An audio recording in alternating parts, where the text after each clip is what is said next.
आमला एकादशी की व्रत कथा।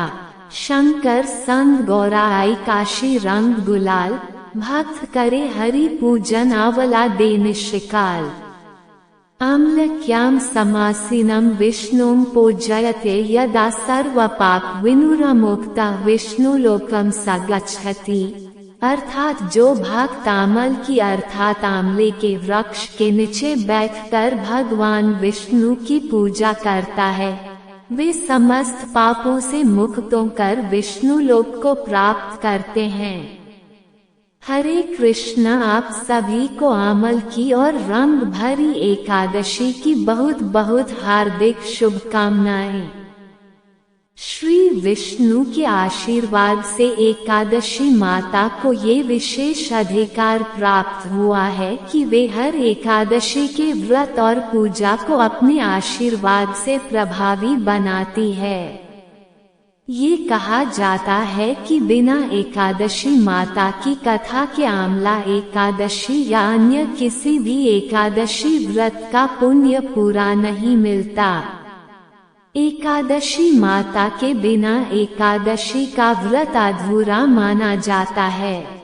भगवान विष्णु ने एकादशी माता को ये आशीर्वाद दिया है कि जो व्यक्ति उनकी कथा सुनता है और श्रद्धा से उनका व्रत रखता है वह समस्त पापों से मुक्त हो जाता है।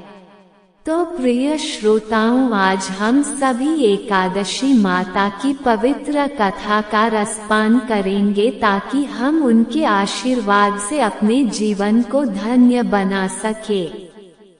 एक राज्य का राजा बहुत ही बुद्धिमान और बलशाली था। वह राजा हमेशा अपनी प्रजा का भी बहुत अच्छे से ध्यान रखता था।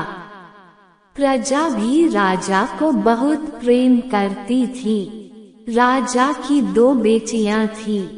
राजा अपनी दोनों बेटियों से बहुत स्नेह करता था। राजा की छोटी बेटी देखने में बहुत सुंदर और आकर्षक थी और राजा की बड़ी बेटी छोटी बेटी के मुकाबले थोड़ी कम सुंदर थी। राजा की छोटी बेटी माता की पूजा किया करती थी और सभी लोग राजा की छोटी बेटी से बहुत प्रेम करते थे, उसकी प्रशंसा किया करते थे। राजा भी अपनी छोटी बेटी को बड़ी बेटी से अधिक प्रेम करता था, जिसके कारण राजा की बड़ी बेटी को अपनी ही छोटी बहन से बहुत नफरत होने लगी थी। धीरे धीरे समय बीता। दोनों राजकुमारियां जब बड़ी हो गई तब पड़ोस के राज्य में रहने वाला एक राजकुमार राजा की बड़ी बेटी के लिए रिश्ता लेकर आया, लेकिन जैसे ही उस राजकुमार की दृष्टि राजा की छोटी बेटी पर पड़ी तो वह राजकुमार राजा की छोटी बेटी पर आकर्षित हो गया और छोटी बेटी से पहली ही नजर में प्रेम करने लगा। उस राजकुमार ने अब राजा की बड़ी बेटी के साथ विवाह करने से मना कर दिया। उसने राजा से कहा कि महाराज, मैं तो आपकी छोटी बेटी से ही विवाह करना चाहता हूँ। ये सब देखकर अब तो राजा की बड़ी बेटी अपनी छोटी बहन से बहुत अधिक क्रोधित हो गई और राजा की बड़ी बेटी ने अपनी छोटी बहन को अपना सबसे बड़ा शत्रु मान लिया। राजा की बड़ी बेटी ने अपनी छोटी बहन से बदला लेने का निर्णय किया तो राजा की बड़ी बेटी ने अपनी छोटी बहन को जान से ही मारने का उपाय सोचा। अब बड़ी बेटी ने अपनी छोटी बहन को मारने के लिए सबसे पहले एक लड्डू में जहर मिलाकर अपनी छोटी बहन को खाने को दे दिया। छोटी बहन बहुत भोली थी, उसे अपनी बड़ी बहन के षड्यंत्र के बारे में कुछ भी नहीं पता था, तो उसने वह लड्डू खा लिया। लेकिन आश्चर्य की छोटी बहन को लड्डू खाने के बाद भी कुछ नहीं हुआ, तो बड़ी बहन ये सब देखकर बहुत आश्चर्यचकित रह गई। लेकिन अब भी बड़ी बहन ने हार नहीं मानी। जब एक रात उसकी छोटी बहन कमरे में सो रही थी, तब उसने एक मटके में सांप रखकर उसके कमरे में छोड़ दिया, लेकिन सांप भी छोटी बहन का कुछ नहीं बिगाड़ पाया। जिसके बाद बड़ी बहन ने अपनी छोटी बहन से कहा कि चलो बहन, हम लोग कुएं से पानी भर कर लाते हैं। छोटी बहन चलने के लिए तैयार हो गई। तब पानी भरने के बहाने बड़ी बहन उसे कुएं के पास ले गई और कुएं में धक्का दे दिया, लेकिन तब भी छोटी बहन को कुछ नहीं हुआ, क्योंकि हर बार ग्यारस माता उसकी रक्षा कर रही थी और उधर बड़ी बहन अपने सारे प्रयास के बाद भी लगातार असफल हो रही थी, जिस कारण वह और अधिक क्रोधित हो गई। फिर उसने अपनी छोटी बहन के पास जाकर उससे प्रश्न किया कि मेरी छोटी बहन, क्या तुमको पता है कि भगवान ने सबकी मृत्यु एक निश्चित समय पर लिखी है और कैसे तुम्हारी या मेरी मृत्यु होगी? क्या तुम ये जानती हो? तब छोटी बहन ने अपनी बड़ी बहन को बताया कि हाँ दीदी, बाकी का तो नहीं पता, लेकिन मैं जानती हूँ कि मेरी मृत्यु कैसे होगी। छोटी बहन से ये सारी बात सुनकर अब तो बड़ी बहन मन ही मन प्रसन्न होने लगी। तब उसने छोटी बहन से कहा कि बहन, तब मुझे बताओ कि तुम्हारी मृत्यु का राज क्या है। अब छोटी बहन ने अपनी बड़ी बहन से कहा कि दीदी, मेरी मृत्यु तो एक तोते में है, जो तोते के गले में एक हार है, उससे ही मेरी मृत्यु होगी। जब तक कोई भी व्यक्ति तोते को मारकर उस हार को अपने गले में पहनेगा तो मैं मूर्छित हो जाऊंगी, और जैसे ही उस हार को अपने गले से उतारेगा तो मैं वापस जीवित हो जाऊंगी। अपनी छोटी बहन की मृत्यु का राज जानकर अब तो बड़ी बहन बड़ी खुश हुई। अब उसने अपनी छोटी बहन को मारने के लिए उस पालतू तोते को ढूंढना शुरू कर दिया।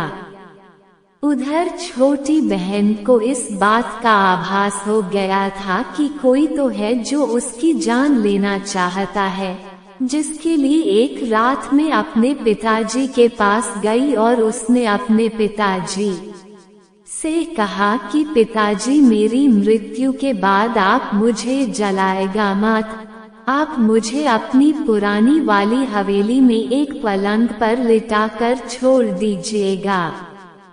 अपनी छोटी बेटी की ये बातें सुनकर राजा बड़ा आश्चर्यचकित हो गया, लेकिन राजा ने अपनी छोटी बेटी से पूछा कि बेटी, तुम ये क्या कह रही हो? तब राजा की छोटी बेटी ने बताया कि पिताजी, समय किसी के लिए नहीं रुकता है, क्या पता कब किसको क्या हो जाए, इसका किसी को कुछ नहीं पता। तब राजा ने उससे कहा कि तुम ऐसी बातें क्यों करती हो? 2-3 दिन बाद तो तुम्हारा विवाह होना है। लेकिन छोटी बेटी ने अपने पिताजी को ऐसा ही करने पर मजबूर कर दिया और उनसे वचन भी ले लिया। तब राजा ने अपनी छोटी बेटी की बात स्वीकार कर ली और फिर समय आने पर 2 दिन के बाद जब विवाह का समय आया तब राजकुमार बारात लेकर राजा के घर आया। अब राजकुमार और राजा की छोटी बेटी के विवाह की रस्में शुरू हो गई। इधर जैसे ही राजा की छोटी बेटी राजकुमार के साथ फेरे लेने के लिए तैयार हुई तो उसकी बड़ी बहन अपनी छोटी बहन के कमरे में जाकर उसके तोते को पकड़ लेती है और उसे जान से मार देती है। तोते के गले में जो हार था उसको उसने अपने गले में पहन लिया। उधर जैसे ही बड़ी बहन ने उस हार को अपने गले में पहना तो उधर छोटी बहन जो केवल 3 फेरे ही ले पाती है, वहीं पर बीच रास्ते में ही गिरकर बेहोश हो गई। जिसके बाद राजा ने बड़े बड़े हकीम वेदियों को बुलाया और अपनी छोटी बेटी का इलाज करने के लिए कहा। राजा की बात सुनकर जब वैद्य ने छोटी बेटी को देखा तो राजा को बताया कि महाराज, आपकी छोटी बेटी ना तो जीवित है और ना मरी हुई है। ऐसा तो मैं पहली बार देख रहा हूँ।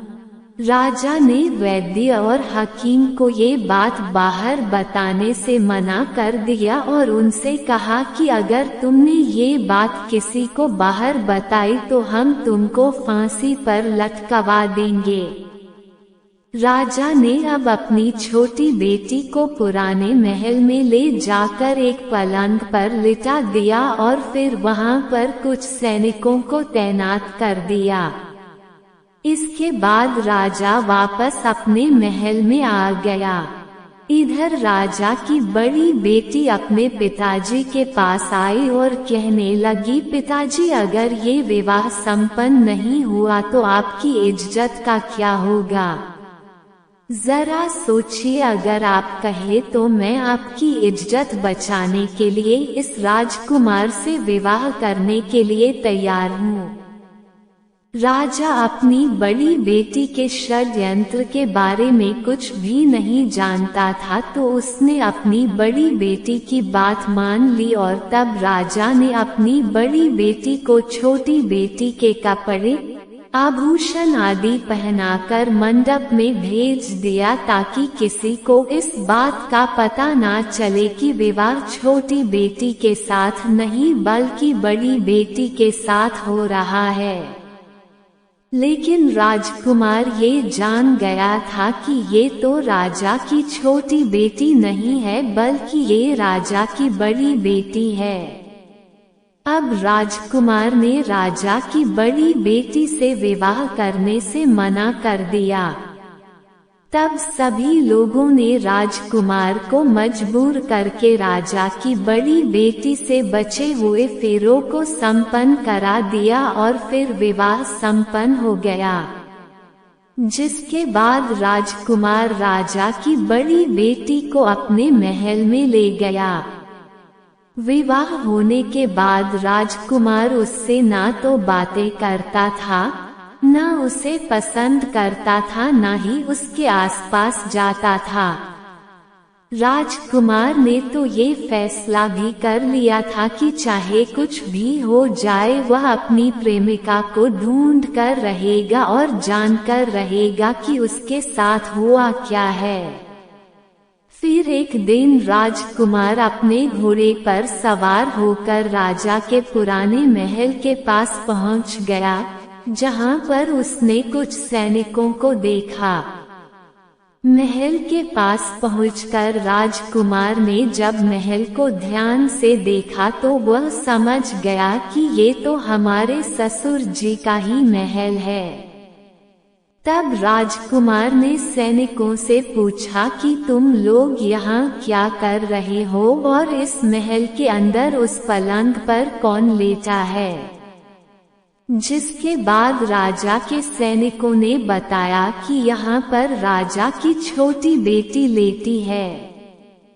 ये सुनकर राजकुमार तो बड़ा प्रसन्न हुआ और वह तुरंत अपनी प्रेमिका के पास पहुँच गया। उसकी सेवा करने लगा। जैसे ही रात हुई तो राजा की छोटी बेटी उठकर खड़ी हो गई। अब तो राजकुमार ये सब देखकर और खुश हो गया।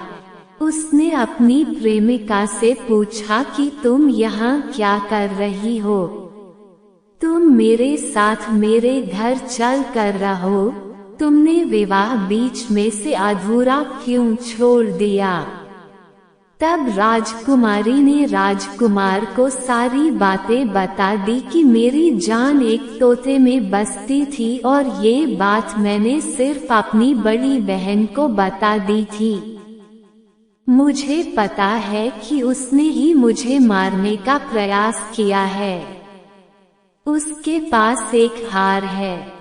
जिसको वह सुबह पहन लेती है और रात को उतार कर रख देती है। जब तक वह हार को पहने रखती है तब तक मैं मूर्छित रहती हूँ, और जैसे ही वह हार को उतार देती है तो मैं जीवित हो जाती हूँ। और जब तक मेरी बड़ी बहन के पास वो हार रहेगा तब तक मैं ऐसे ही जीवित और मूर्छित होती रहूंगी। अगर मेरी बड़ी बहन के पास जो हार है वो मेरे हाथ लग जाए तो मैं हमेशा के लिए जीवित हो जाऊंगी। सारा रहस्य जानकर राजकुमार ने छोटी राजकुमारी के साथ ही रहने का निर्णय ले लिया, और उसने अपने बचे हुए सारे फेरे छोटी राजकुमारी के साथ पूरे कर लिए और अपना विवाह भी पूर्ण कर लिया, और वह वहीं पर रहने लगा। देखते ही देखते समय बीतने पर कुछ दिनों में छोटी राजकुमारी गर्भवती हो गई। एक दिन राजकुमार को किसी काम से बाहर जाना पड़ा। तब राजकुमारी के पेट में बहुत तेज से दर्द उठा, जिसके बाद उसने एकादशी माता का आह्वान किया। माता प्रकट हुई और उन्होंने उसका प्रसव कराकर उसे प्रसव पीड़ा से मुक्ति दिलाकर एक पुत्र की प्राप्ति करवाई, और वहीं पर अचानक से तभी राजकुमार भी आ गया।